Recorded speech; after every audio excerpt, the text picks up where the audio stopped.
संतोष मिश्रा जी के यहाँ पहला लड़का हुआ तो पत्नी ने कहा, बच्चे को गुरुकुल में शिक्षा दिलवाते हैं। मैं सोच रही हूं कि गुरुकुल में शिक्षा देकर उसे धर्म ज्ञाता पंडित योगी बनाऊंगी।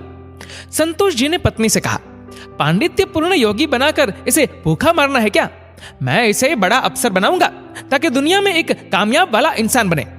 संतोष जी सरकारी बैंक में मैनेजर के पद पर थे। पत्नी धार्मिक थी और इच्छा थी कि बेटा पांडित्य पूर्ण योगी बने, लेकिन संतोष जी नहीं माने। दूसरा लड़का हुआ, पत्नी ने जिद की, संतोष जी इस बार भी ना माने। तीसरा लड़का हुआ, पत्नी ने फिर जिद की, लेकिन संतोष जी एक ही रट लगाते रहे, कहां से खाएगा, कैसे गुजारा करेगा, और नहीं माने। चौथा लड़का हुआ। इस बार पत्नी की जिद के आगे संतोष जी हार गए और अंततः उन्होंने गुरुकुल में शिक्षा दीक्षा दिलवाने के लिए वहीं भेज ही दिया। अब धीरे धीरे समय का चक्र घूमा। अब वो दिन आ गया जब बच्चे अपने पैरों पे मजबूती से खड़े हो गए। पहले तीनों लड़कों ने मेहनत करके सरकारी नौकरियां हासिल कर ली। पहला डॉक्टर, दूसरा बैंक मैनेजर, तीसरा एक गवर्नमेंट कंपनी में जॉब करने लगा। एक दिन की बात है, संतोष जी पत्नी से बोले, अरे भाग्यवान, देखा मेरे तीनों होनहार बेटे सरकारी पदों पे हो गए ना, अच्छी कमाई भी कर रहे हैं। तीनों की जिंदगी तो अब सेट हो गई, कोई चिंता नहीं रहेगी अब इन तीनों को। लेकिन अफसोस, मेरा सबसे छोटा बेटा गुरुकुल का आचार्य बनकर घर घर यज्ञ करवा रहा है, प्रवचन कर रहा है। जितना वह 6 महीने में कमाएगा उतना मेरा एक बेटा 1 महीने में कमा लेगा। अरे भाग्यवान, तुमने अपनी मर्जी करवा कर बड़ी गलती की। तुम्हें भी आज इस पर पश्चाताप होता होगा, मुझे मालूम है, लेकिन तुम बोलती नहीं हो। पत्नी ने कहा, हम में से कोई एक गलत है और ये आज दूध का दूध पानी का पानी हो जाना चाहिए। चलो अब हम परीक्षा ले लेते हैं चारों की, कौन गलत है कौन सही पता चल जाएगा। दूसरे दिन शाम के वक्त पत्नी ने बाल बिखरा, अपना साड़ी का पल्लू फाड़कर और चेहरे पर 1-2 नाखून के निशान मारकर आंगन में बैठ गई और पतिदेव को अंदर कमरे में छिपा दिया। बड़ा बेटा आया, पूछा, मम्मी क्या हुआ? मां ने जवाब दिया, तुम्हारे पापा ने मारा है। पहला बेटा बोला, बुढ़ा सठिया गया है क्या? कहाँ है, बुलाओ तो जरा। मां ने कहा, नहीं है, बाहर गए हैं। पहला बेटा बोला, आए तो मुझे बुला लेना, मैं कमरे में हूं, मेरा खाना निकाल दो, मुझे भूख लगी है।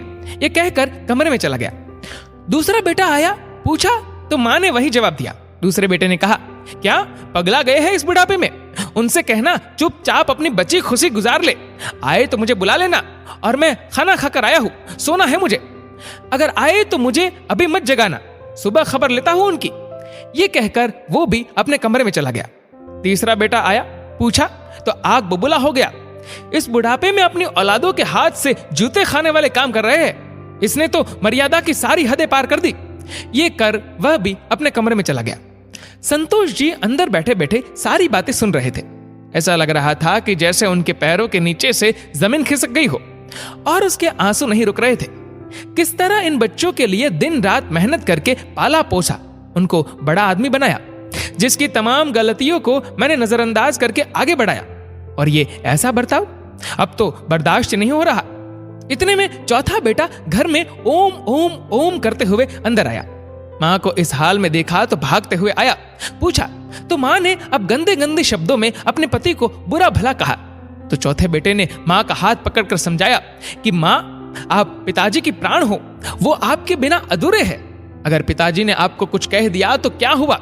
मैंने पिताजी को आज तक आपसे बदतमीजी से बात करते हुए नहीं देखा। वो आपसे हमेशा प्रेम से बातें करते थे। जिन्होंने इतनी सारी खुशियां दी, आज नाराजगी से पेश आए तो क्या हुआ? हो सकता है आज उनको किसी बात को लेकर चिंता हो रही हो ना हो मां, आपसे कहीं गलती जरूर हुई होगी। अरे मां, पिताजी आपका कितना ख्याल रखते हैं, याद है ना आपको? 6 साल पहले जब आपका स्वास्थ्य ठीक नहीं था तो पिताजी ने कितने दिनों तक आपकी सेवा की थी। वही भोजन बनाते थे, घर का सारा काम करते थे, कपड़े धोते थे। तब आपने फोन करके मुझे सूचना दी थी कि मैं संसार की सबसे भाग्यशाली औरत हूं। तुम्हारे पिताजी मेरा बहुत ख्याल करते हैं। इतना सुनते ही बेटे को गले लगाकर फफक फफक कर रोने लगी। संतोष जी आंखों में आंसू लिए सामने खड़े थे। अब बताइए, क्या कहेंगे आप मेरे फैसले पर? पत्नी ने संतोष जी से पूछा। संतोष जी ने तुरंत अपने बेटे को गले लगा लिया। संतोष जी की धर्मपत्नी ने कहा, यह शिक्षा इंग्लिश मीडियम स्कूलों में नहीं दी जाती। माँ बाप से कैसे पेश आना है, कैसे उनकी सेवा करनी है, ये तो गुरुकुल ही सिखा सकते हैं। जहां वेद, गीता, रामायण जैसे ग्रंथ पढ़ाए जाते हैं, संस्कार दिए जाते हैं। अब संतोष जी को एहसास हुआ, जिन बच्चों पर लाखों खर्च करके डिग्रियां दिलाई वे सब जाली निकले। असल में ज्ञानी तो वो सब बच्चे हैं जिन्होंने जमीन पर बैठकर पढ़ा है। मैं कितना बड़ा नासमझ था। फिर दिल से एक आवाज निकलती है, काश मैंने चारों बेटों को गुरुकुल में शिक्षा दीक्षा दी होती। दोस्तों, आपके इस वीडियो के बारे में क्या राय है, नीचे कमेंट करके जरूर बताएगा। और अगर आपको वीडियो अच्छा लगा हो तो वीडियो को लाइक करेगा, शेयर करेगा ज्यादा से ज्यादा लोगों तक। और ऐसे ही और भी इंस्पिरेशनल वीडियोस के लिए सब्सक्राइब करें हमारे यूट्यूब चैनल को और फेसबुक पर फॉलो करें हमारे पेज को। धन्यवाद।